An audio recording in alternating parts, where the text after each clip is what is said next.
مومنو، جو پاکیزہ اور عمدہ مال تم کماتے ہو اور جو چیزیں ہم تمہارے لیے زمین سے نکالتے ہیں ان میں سے اللہ کی راہ میں بھی خرچ کرو، اور بری اور ناپاک چیزیں دینے کا قصد نہ کرنا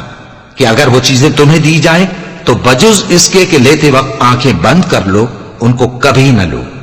اور جان رکھو کہ اللہ بے نیاز ہے، خوبیوں والا ہے۔ شیطان تمہیں تنگ دستی کا خوف دلاتا اور بے حیائی کے کام کرنے کو کہتا ہے، اور اللہ تم سے اپنی بخشش اور رحمت کا وعدہ کرتا ہے، اور اللہ کشائش والا ہے، سب کچھ جاننے والا ہے۔ وہ جس کو چاہتا ہے دانائی بخشتا ہے، اور جس کو دانائی ملی بے شک اس کو بڑی نعمت ملی۔